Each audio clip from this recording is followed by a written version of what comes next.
2019년 코로나 팬데믹 이전까지 20, 30대들이 즐겨 찾던 패션의 성지였던 이곳 가로수길 상권이 몰락하며 임대 문구가 난무하고 있습니다.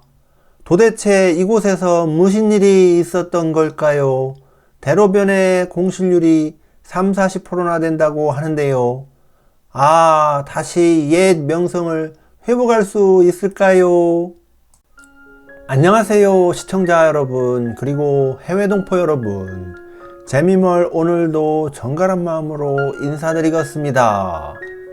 오늘 영상으로 소개시켜 드릴 곳은 바로 한때 서울의 핫플레이스로 불리던 신사동 가로수길 되시겠습니다.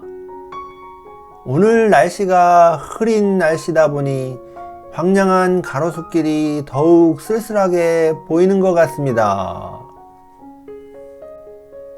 2020년대 이후로 가로수길에 상권이 문제가 생겼다는 매스컴 보도나 기사가 많이 나왔는데요. 제가 직접 이곳에 와서 가로수길을 직접 걸어보니 정말 임대 문구가 여기저기 붙어 있고 공실률이 심각하다는 것을 체감할 수가 있었습니다. 거기다가 유동인구도 별로 없어서 이곳이 과연 강남 상권의 메인거리였다는 것이 믿기지 않을 정도입니다. 이곳 가로수길은 길가에 은행나무가 길게 늘어선 것이 특징인데요. 이런 특징으로 인해 가로수길로 불리게 되었습니다.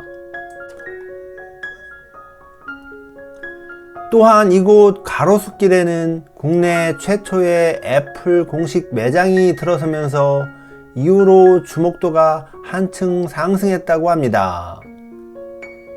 과거에는 이곳에 그림을 파는 화랑들도 많이 있었다고 하는데요. 상업화로 인해 삼각지, 홍대거리 등으로 이동해가며 사라졌다고 합니다. 이곳 가로수길이 최고의 인기를 누리고 핫플레이스로 입지를 굳건히 하고 있던 시절에는 외식업종 및 카페들은 물론이고 대형 패션 업체들도 있었고 감성과 개성을 갖춘 점포들도 많이 생기면서 중국, 홍콩, 일본 관광객들이 많이 방문하는 인기 있는 상권이었습니다. 이런 인기세와 더불어 이곳에 상가들이 많이 생겨났고 대형 패션 업계 등이 입주하고 수요가 많아지면서 임대료가 크게 상승하기 시작을 했었는데요. 이 여파로 원주민이 내몰리는 젠트리피케이션이 발생하기도 하였습니다.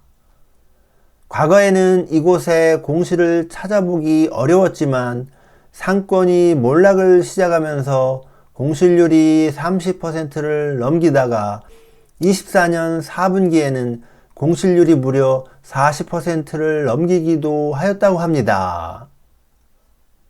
그렇다면 한때 핫플레이스로서 잘 나가던 가로수길 상권이 몰락하게 된 배경은 무엇이었을까요?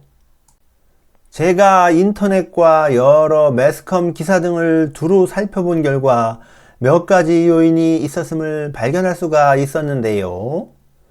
첫째로 2019년 코로나 팬데믹 발생으로 여행이 통제되면서 이곳의 주 고객층이었던 중국, 홍콩, 일본 등의 관광객이 사라지게 되는 문제가 발생을 했고, 이로 인해서 이곳을 방문하던 외국인 관광객들이 물건을 구매하고 식사를 하면서 자연스레 이곳의 매출 성장에 견인 효과를 가져다 줘야 함에도 그러지 못한 점이 바로 그 이유 중에 하나였다고 합니다.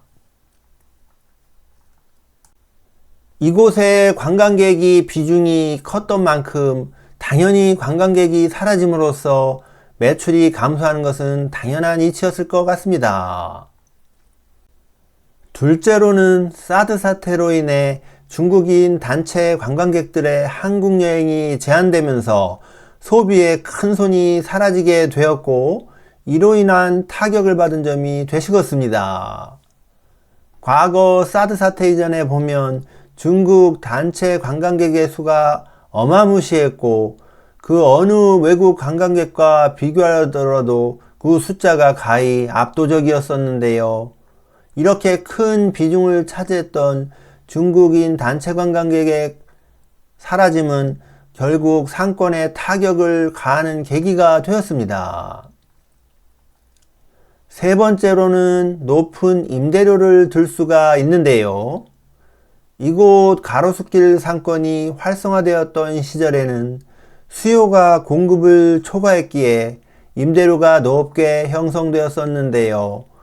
이곳 가로수길이 불황으로 접어든 이후에도 높은 임대료를 건물주가 내리지 않았다고 합니다. 임대료를 내릴 경우 건물 매매가가 하락을 초래할 수 있었기에 공시를 감수하고서라도 임대료를 내리지 않는 분위기가 형성되었다고 합니다. 제가 만약 건물주라고 하면 건물을 오랫동안 놀리는 것보다 임대료를 낮춰서라도 이곳이 활성화되는 것을 선택했을 것 같은데 이곳 건물주님들의 생각은 좀 달랐던 것 같습니다. 임대료를 낮춰서 상권이 활성화되면 향후에 다시 임대료가 올라가는 자연스러운 과정을 거칠 수도 있어 보이는데 오야둔둥 생각이 달랐던 것 같습니다.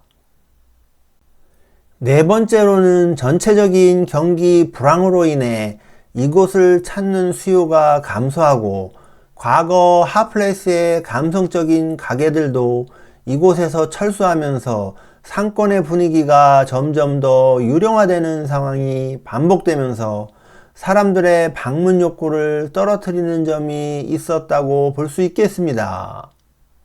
제가 관광객이라 하더라도 임대 문구가 많이 붙어 있고 유동인구도 적고 개성 있는 점포도 없는 거리라고 하면 걷고 싶지 않을 듯 합니다.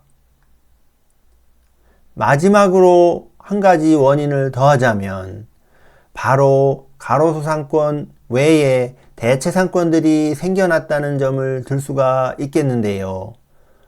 흔히 우리가 잘 알고 있는 성수동 상권이나 연남동 상권 등이 뜨고 또 과거 건대 입구역의 주변에 상권들이 뜨고 하면서 이곳의 상권들이 분산되면서 자연스럽게 다른 상권들이 형성되었던 걸로 보아서 그런 쪽에 유동인구들이 많이 분산되었던 걸로 보여집니다.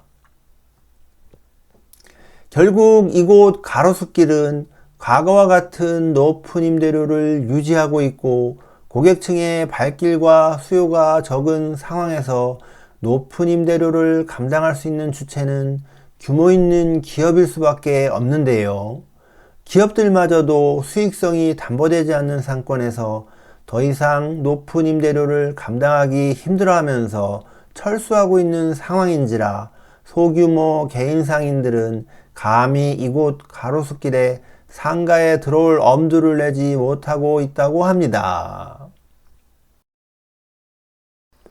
이런 가로수길의 몰락은 풍선 효과를 가지고 오게 되었는데요.